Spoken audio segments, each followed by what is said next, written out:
সবজানি খারাপ।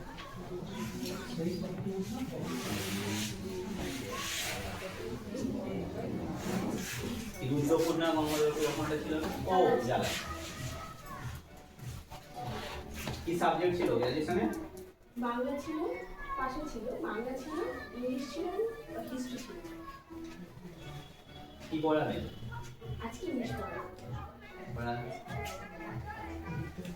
কোন class? Class 3।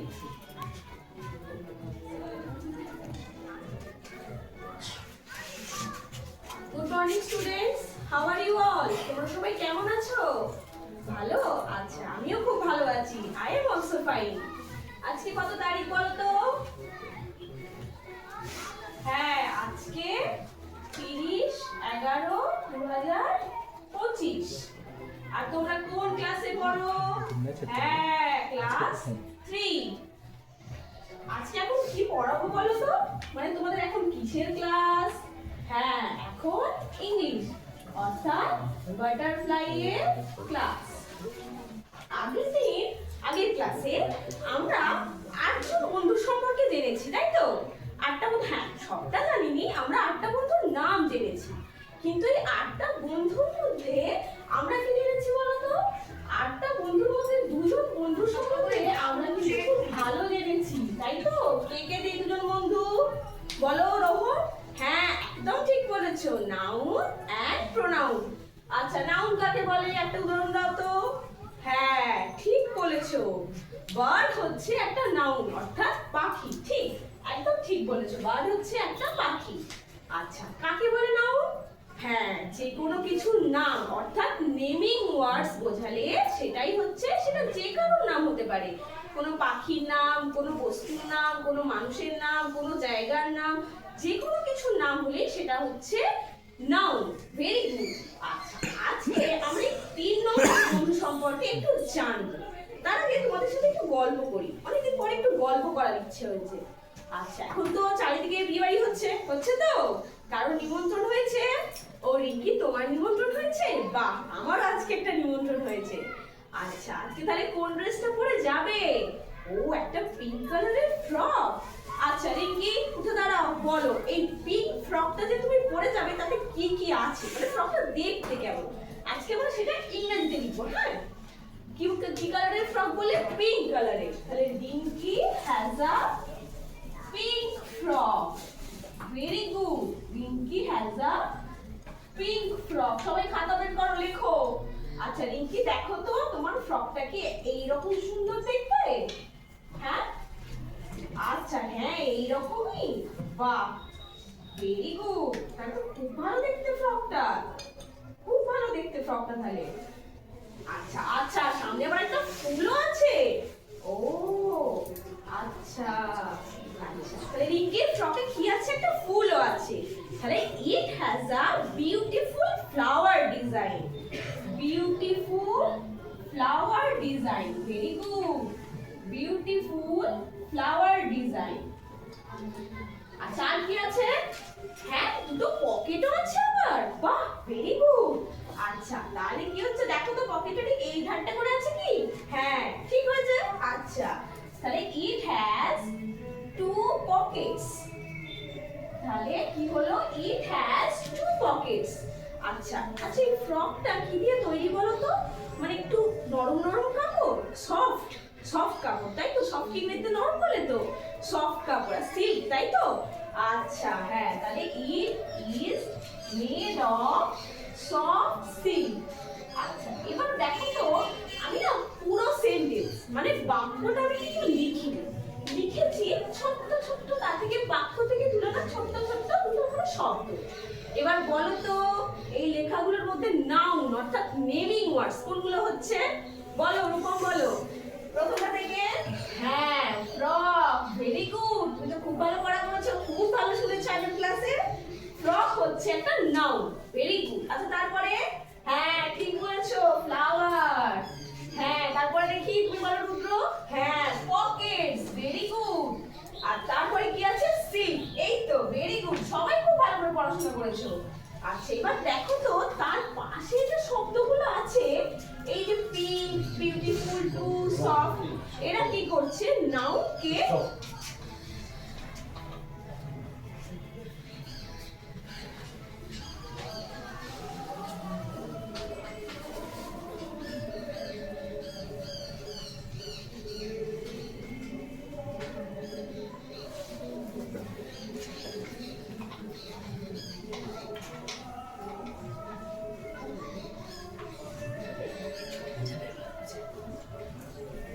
Noun is naming what?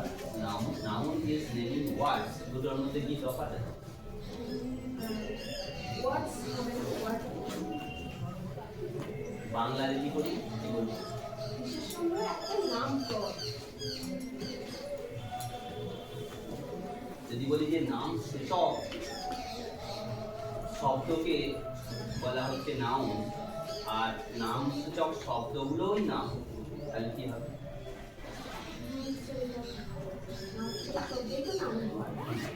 আর শব্দগুলোই নাম, তাহলে কি করে?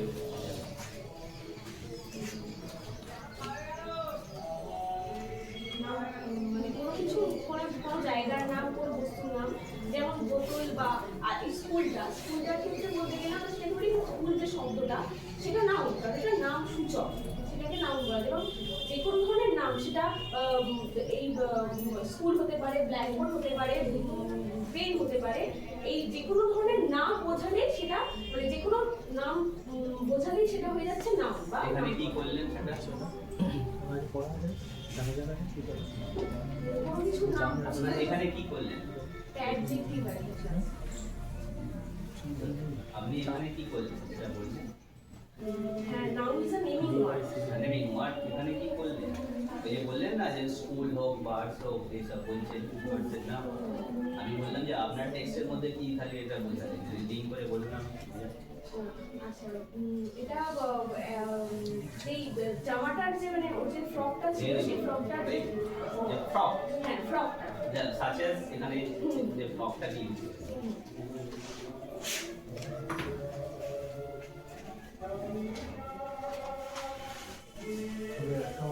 রিলেশন কি ছিল লিখেছো কিন্তু রিলেশন হয়ে গেছে স্যার এই যে অ্যাডজেক্টিভটা বলতে যাচ্ছিলাম ডেসক্রাইবিং ওয়ার্ডস বলে বলতে লিখতে যাচ্ছিলাম। বুঝেছি কিনেছো এটা? আচ্ছা শ্রেণীকক্ষে কোন শিক্ষক বেশি প্রিয় বলে মনে হয়? শ্রেণীকক্ষে কোন শিক্ষক বেশি প্রিয় বলে মনে হয়? শ্রেণীকক্ষে বেশি প্রিয় সেই বাচ্চাই হয় যে মানে যে টিচার ও বাচ্চাদের সাথে খেলে এবং মজার ছলে খেলা করে এবং বিশেষ আকর্ষণীয় টিএলএম ব্যবহার করে শিক্ষাদান করে, তাদের কাছে সেই শিক্ষকটি প্রিয় শিক্ষক হয়। খেললেই হয়ে যাবে অথবা টিএলএম ব্যবহার করলেই হয়ে যাবে? মজার ছলে খেলা মানে সেটা তাদের শিক্ষাদানও হচ্ছে, যেমন নামটার ক্ষেত্রে টেবিল ব্যবহার করে, আঙুল ব্যবহার করে যেটা হয় ওইগুলো ব্যবহার করে মানে মজার ছলে শিক্ষাদান করলে এবং আকর্ষণীয় টিএলএম ব্যবহার করে। বলতে হবে যে শিক্ষক বিষয় সম্পর্কে বা কোনো বিষয় সম্পর্কে সঠিক ধারণা প্রদান করে তিনি প্রিয় শিক্ষক। যে কোনো বিষয়ে সঠিক ধারণা প্রদান করেন, ভুল বলতে গেলে তো প্রিয় শিক্ষক হতে পারে না, তিনি ভুল পথ বলতে পারেন। সঠিক ধারণা তিনি হচ্ছে শিক্ষক। আচ্ছা ধরো স্কুল এবং বাড়ি, তুমি দুটোকে একসঙ্গে কিভাবে নাও?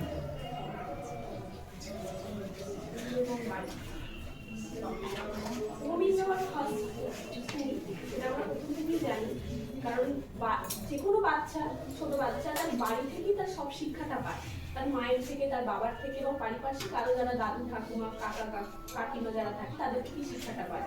এবং স্কুলে এসেও সেই শিক্ষা পায় সেটা টিচারের কাছ থেকে, এবং তিনি তাদের পরিবারের বহির্ভূত একজন মানুষ। ধরুন তুমি একজন শিক্ষক, তুমি বাড়ি এবং বিদ্যালয় দুটোই কিভাবে তুমি একসাথে মেনটেন করবো,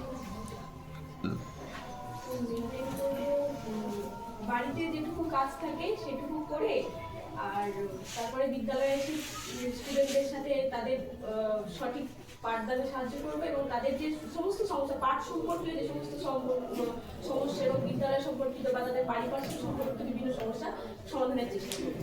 তবে যে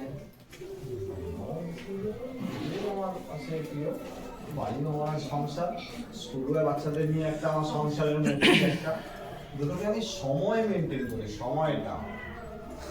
সময়টা হচ্ছে এখানে ফ্যাক্ট। সময়টাকে থাকতে হবে, দুটোকেই আমি সময় মেনটেন করে একসঙ্গে দুটোই আমাকে সংসার। ঠিক আছে, এটা বাড়ির কারণ বিদ্যালয়ে অনেক ছাত্রছাত্রী সেই পরিবারের মতোই তাদের নিয়ে আমি পড়াই। আর বাড়িটাও আলাদা জিনিস। ঠিক আছে, হয়ে গেল তোমার কি আর ঠিক আছে কি করেন বলুন? আবার নেক্সট দিন হবে একসাথে এত এনার্জি পাওয়া যায়।